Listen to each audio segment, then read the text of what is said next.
Hello friends, તમે બધા કેમ છો? મજામાં? તો આજે આપણે ભરેલા ગુવારનું શાક બનાવીશું. તો અહીંયા આપણે ગુવાર લસણવાળા બનાવતા હોઈએ છીએ.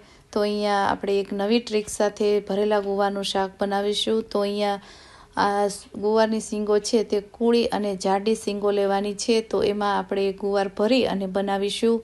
આપણે ગુવાર તો ઘણી રીતે બનાવતા હોઈએ છીએ, પણ આજે એક નવી રીતે ભરેલો ગુવાર બનાવીશું. તો અહીંયા પાણીથી આપણે ધોઈ લઈશું. અને અમારી ચેનલમાં આવ્યા હોય તો મારી ચેનલને લાઈક, શેર અને સબસ્ક્રાઈબ કરી નાખજો. તો હવે આપણે ગુવાર છે તેને આ પાણીથી ધોઈ અને કોરો કરી લઈશું. તો આવો ગુવાર પસંદ કરવાનો છે. તમારે ભરેલો ગુવાર બનાવવો હોય તો જાડો અને એકદમ કૂળો હોય એવો લેવાનો છે. તો તમે આમાં જોઈ શકો છો, બી વગરનો ગુવાર છે. આમાં બીનો ભાગ ઓછો હોય છે અને જાડો અને કુમળો લેવાનો છે. તો અહીંયા આપણે ગુવાર છે તેને કોરો કરી લઈશું.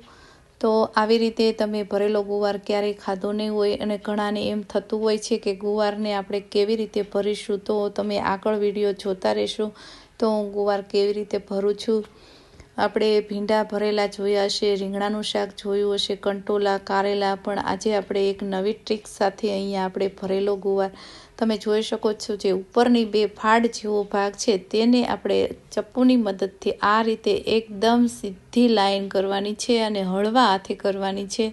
કેમ કે ગુવાર હોય છે તે કુમળો હોય છે અને સેટ અંદર સુધી ચપ્પુ જાય ત્યાં સુધી આપણે ગુવારની આ રીતે ફાડ કરી લેવાની છે. એટલે તમે જોઈ શકો છો, ચીરો પાડી દીધો છે અને ગુવારની શીંગો છે તે ખુલ્લી થઈ ગઈ છે. અને તમે જોઈ શકો છો આમાં બીનો ભાગ સેજ પણ નથી. આવો ગુવાર તમારે પસંદ કરવાનો છે. આવી રીતે તમે ગુવારનું શાક ક્યારેય ખાધું નહીં હોય તો તમે પહેલી વાર બનાવતા હોય તો આ વિડીયો અચૂક જોજો અને તમે ભરેલો ગુવાર બનાવજો. ખૂબ જ ટેસ્ટી અને ખૂબ જ સારો એવો બને છે. તો આ રીતે આપણે ઉપરનો ભાગ પહોળાઈવાળો હોય તેમાં કટિંગ કરવાનું છે. જે બે પાર્ટ હોય છે તે પહોળો પાર્ટ હોય છે તેમાં આ રીતે ચપ્પુની મદદથી ચીરો પાડી અને ખુલ્લો ભાગ કરી દેવાનો છે. તો આ રીતે આપણે આમાં છે લોટ તે ચણાનો તે ભરીશું. તો અહીંયા આપણો ગુવાર તમે જોઈ શકો છો કટિંગ થઈ ગયો છે સરસ એવો. અને હવે અહીંયા આપણે લોટનો આપણો મસાલો છે તે ગુવાર ભરવાનો તે બનાવી લઈશું. તો અહીંયા 2 પાવડા જેવું હું તેલ એડ કરીશ, 2 ચમચા જેવું.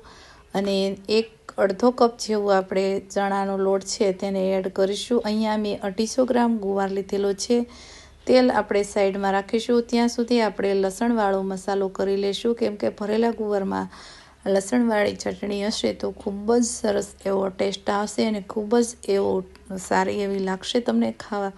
તો અહીંયા 15 જેટલી મેં લસણની કળી લીધી છે. આ શાકમાં તમે લસણ વધારે એડ કરી શકો છો, પણ ન ખાતા હોય તો પણ કિપ્સ પણ કરી શકો છો. અહીંયા આપણે મસાલામાં જીરું અને મીઠું થોડુંક એડ કરીશું. એટલે જે મરચાં અને લસણ છે તે એકદમ સરસ એવા આપણે પેસ્ટ બની જશે અને જલ્દી વટાઈ જશે. આ એક ટ્રીક છે. તો અહીંયા આપણે આ વિડીયો તમે સેટ સુધી જોતા રહેશો તો તમને ખબર પડશે કે ગુવાર કેવી રીતે આપણે ભરીશું. તો અહીંયા આપણો મસાલો છે તે એકદમ રેડી થઈ ગયો છે. તો એમાં 1/4 સ્પૂન જેટલો આપણે હળદર પાવડર એડ કરીશું અને 2 ચમચી જેવું લાલ મરચું પાવડર એડ કરીશું. કેમ કે હજી લાલ મરચું આપણે આગળ પણ એડ કરવાનું છે. તીખું ન થઈ જાય તેનું ખાસ ધ્યાન રાખવાનું છે. તો અહીંયા આપણો મસાલો છે લસણવાળો તે ખૂબ જ સરસ એવો વટાઈને રેડી થઈ ગયો છે. તો હવે અહીંયા આપણે એક પેનમાં કાઢી લઈશું, બાઉલમાં. હવે આ મસાલાને સાઈડમાં રાખીશું અને લોટ છે તેને આપણે બરાબર શેકી લેવાનો છે. ગેસની આંચ આપણે અહીંયા ધીમી રાખીશું. તો અહીંયા આપણું તેલ પણ ગરમ થઈ ગયું છે. તો અડધો કપ જેવો મેં ચણાનો લોટ લીધો છે અને તેને આપણે સારી રીતે હળવા ગેસની આંચ આપણે રાખીશું અને શેકી લઈશું. તો તમારે ગુવારે વધારે હોય તો તમે વધારે પણ લોટ લઈ શકો છો, પણ આટલો લોટ છે તેનો માપ પરફેક્ટ છે. પરફેક્ટ માપ સાથે આપણે બનાવીશું અને ખૂબ જ સરસ એવો ટેસ્ટી બને છે. તમે ક્યારેય ન બનાવ્યો હોય તો આ રીતે તમે બનાવશો તો ખાતા રહી જશો, એટલો ટેસ્ટી બને છે. મેં આ ગુવાર બીજી વખત બનાવ્યો છે. પહેલી વાર મેં ટ્રાય કરી હતી પણ ગુવાર સરસ એવો બન્યો અને મને એમ થતું હતું કે ગુવાર ભરીને કેમ બનાવવો, પણ મેં આ રીતે વિચારીને બનાવ્યું તો ગુવાર સરસ એવો બની ગયો છે. તો તમે પણ આ રીતે ગુવાર બનાવો. ઘણાને એમ થતું હશે ગુવારને કેવી રીતે ભરવો, પણ આપણે જોઈએ છીએ ગુવાર, હું આગળ તમે વિડીયો જોતા રહેશો, હું ગુવાર કેવી રીતે ભરું છું અને કેવી રીતે બનાવું છું તે એન્ડ સુધી વિડીયાને જોતા રહેશો તો તમને ખ્યાલ આવી જશે. તો હવે અહીંયા આપણે લસણવાળો મસાલો છે તેને આપણે બરાબર મિક્સ કરી લઈશું અને એમાં થોડુંક એવું લીંબુ એડ કરીશું, કેમ કે અહીંયા આપણે ટમેટા છે તેને કિપ્સ કર્યા છે એટલે એટલા માટે આપણે લીંબુ છે તેને એડ કરીશું, એટલે તેને ખટાશ અને બેલેન્સ સરસ એવી આવી જશે અને ટેસ્ટ પણ સારો એવો આવશે. તો અહીંયા આપણે મીઠું છે તેને અગાઉ એડ કરી દીધું છે મસાલામાં, એટલે આપણે એડ નહીં કરીશું. હવે આ મસાલો થોડોક ગરમ હતો, હવે ઠંડો થઈ ગયો છે તો તમે જોઈ શકો છો મિક્સ કરી દીધું છે. તો તમારે ડ્રાય જેવો મસાલો લાગતો હોય તો 2-3 પાણીના ટીપાનો છંટકાવ કરી અને આ મસાલાને મિક્સ કરી લેવો, એટલે એકદમ સરસ એવો ચીપકાઈ જશે. તો તમે જોઈ શકો છો આ રીતે આપણે ગુવાર ભરીશું. ગુવાર ભરવામાં એકદમ ઇઝીલી અને સાવ સહેલી રીત છે, પણ પહેલી વાર બનાવતા હોય તો આપણને વિચાર આવે કે ગુવાર કેવી રીતે ભરીને બનાવવું, એવો મને પ્રશ્ન થતો હતો. પણ હવે અહીંયા આપણે એક ગુવાર સારી રીતે ભરી અને તમે જોઈ શકો છો આ રીતે આપણે ભરી લઈશું બધો ગુવાર અને સાઈડમાં રાખી દઈશું.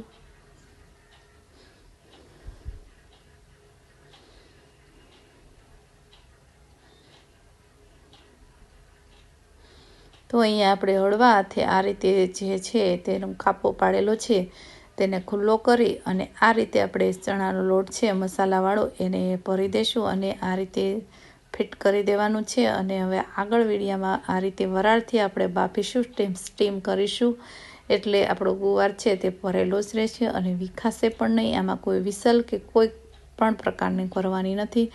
તો અહીંયા મેં એક ટુકડિયું લીધું છે અને એક પ્લેટ લીધી છે. હવે પ્લેટની અંદર આપણે ગુવાર ભરેલો છે તેને આ રીતે આપણે ગોઠવી દેવાનો છે.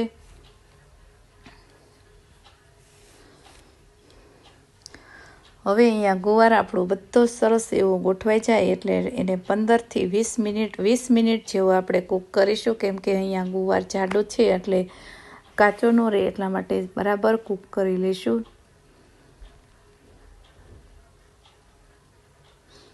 તો આપણી 20 મિનિટ થઈ ગઈ છે અને બરાબર આપણું જો તમે જોઈ શકો છો વરાળમાં આ રીતે ગુવાર છે તે બફાઈ ગયો છે. તો એને નીચે ઉતારી લેશું અને હવે આપણે એને ઠંડો થવા દઈશું.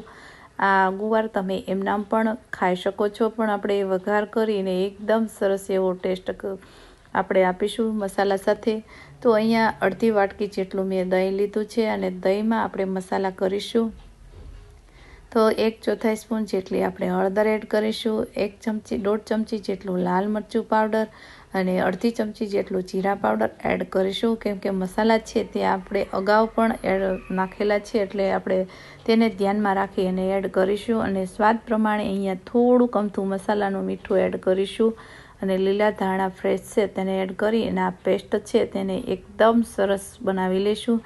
જે દહીં છે તે એકદમ આ તૂટી જાય, એકદમ ગ્રેવી જેવું થઈ જાય ત્યાં સુધી આપણે હલાવીશું. તો અહીંયા દહીં છે તે બનાવતી વખતે ફાટે નહીં એટલા માટે આપણે આ રીતે પેસ્ટ કરી લઈશું. અહીંયા 3 પાવડા જેટલું તેલ એડ કરીશ. આમાં કોરું શાક છે એટલા માટે આપણે વધારે તેલનો ઉપયોગ કરીશું અહીંયા ગુવારમાં. તો અહીંયા લસણ છે તેને લસણનો વઘાર કરીશું, તો એનાથી ખૂબ સરસ એવો ટેસ્ટ આવશે. તમે લસણ ન ખાતા હોય તો પણ તમે રાઈનો અથવા તો જીરાનો વઘાર કરી અને ટેસ્ટ કરી શકો છો. તો અહીંયા મેં થોડુંક એવું પાણી એડ કર્યું છે એટલે પેસ્ટ છે તે આપણી એકદમ સરસ એવી બની ગઈ છે. આ રીતની પેસ્ટ હોવી જોઈએ. હવે અહીંયા આપણો વઘાર સરસ એવો થઈ ગયો છે અને 1/4 સ્પૂન જેટલી આપણે હિંગ એડ કરીશું. હિંગ એડ કરવાથી આપણે ગુવાર ખાતી વખતે વાયુ ઘણાને થતો હોય, ગેસ થતો હોય તો થતો નથી. અને હવે આમાં વઘાર પણ આપણો સરસ એવો થઈ ગયો છે. તો હવે એને વઘારને બરાબર આપણે મિક્સ કરી લઈશું. તો તમે આ રીતે 2 મિનિટ હલાવશો એટલે દહીં છે તે ફાટશે નહીં અને તમે જોઈ શકો છો વઘાર આપણો એકદમ સરસ એવો થઈ ગયો છે. તો હવે એમાં થોડુંક એવું પાણી એડ કરીશ, કેમ કે આપણે ગ્રેવી મીડિયમ થિકનેસવાળી રાખીશું. તો હવે અહીંયા આપણું આ ગ્રેવી પણ સરસ એવી તૈયાર થઈ ગઈ છે. તો ગુવાર આ રીતે એડ કરી દઈશું.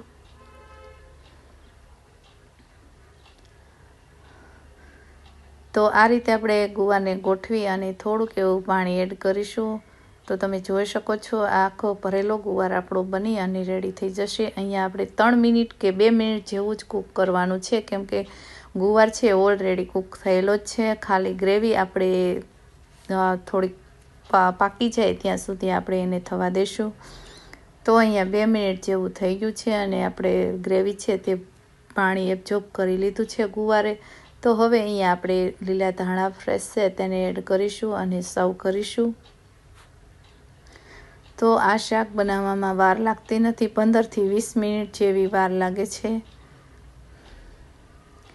હવે અહીંયા એક પ્લેટમાં એડ કરીશું। તો તમે જોઈ શકો છો ખૂબ જ સરસ એવું ટેસ્ટી શાક બન્યું છે આપણું અહીંયા ગુવારનું।